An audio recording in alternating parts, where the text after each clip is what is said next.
बर्तमान एसबीआई ग्राहक मानी बहुत बड़ा गोटे खुशी खबर रही जदि आपण अकाउंट एसबीआई रही और आप लोन नापी चाहते आपने कम सुध हार में एसबीआई तरफ लोन नहीं पारे जहाँकि एसबीआई तरफ ए नहीं बहुत बड़ा गोटे घोषणा कर तेज एसबीआई तरफ आपने केमी लोन नहीं पारे और केते सुध हार में आप लोन पाइपर ये वीडियो मध्यम पूरा डिटेल जानीपारे से भिडियोटी को शेष पर्यंत देखूँ ता पूर्व वीडियो को गोटे लाइक कर दिंतु और जो मैंने चैनल को नुआ आसवे चैनल को सब्सक्राइब कर पाखर थिबा बेल आइकन को क्लिक करके ऑल नोटिफिकेशन ऑन कर दिंतु।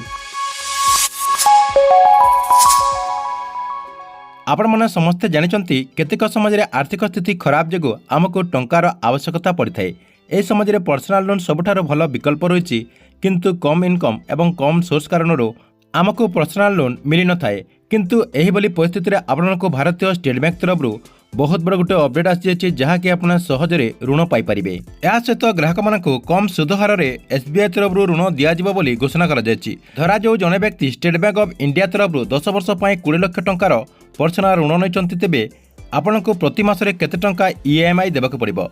देखंतु आपण जो ईएमआई बुझेबे ईएमआई आपनकर जो सिविल स्कोर रही से सिविल स्कोर आधार में निर्णय करा जाय थाए। जदि आपनकर सिविल स्कोर ठीक रही ताले आपने कम सुध हार ऋण नहीं पारे। साधारणतः सिविल स्कोर आपनकर 300 रु 900 पॉइंट मध्य गणना करा जाय थाए।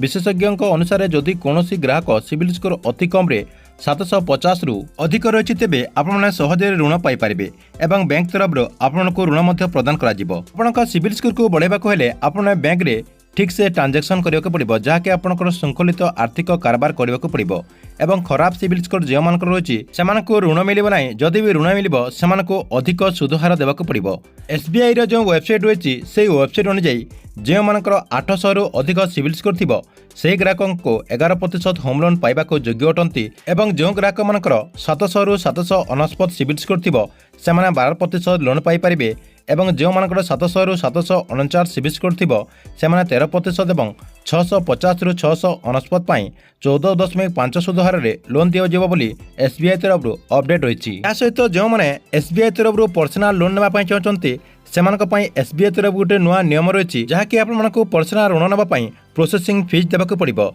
एसबीआई प्रोसेसिंग फीस जहाँकि 0.35 रु 0.50% रही। या सहित जीएसटी अलग रही। जदि आपंकर सिविल स्कोर 800 रही ताले आपने 11 रु 15% सुध हार में ऋण पाइपर।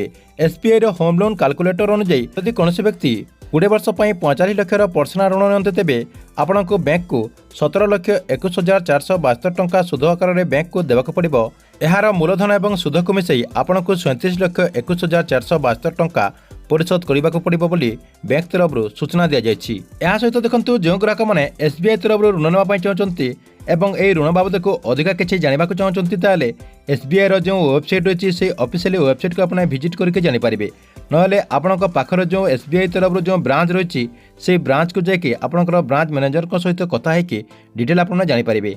ठीक अच्छे ये आपण एसबीआई तरफ आसाला गोटे बहुत बड़ा अपडेट। आपण वीडियो केमती लगे कमेंट बॉक्स रे निश्चय गोटे कमेंट करेंगे और गवर्नमेंट जेकोसी नुआ योजनार अपडेट आपने सर्वप्रथम देखा चाहते यही चैनल टी को आपने रेगुलर देखुता।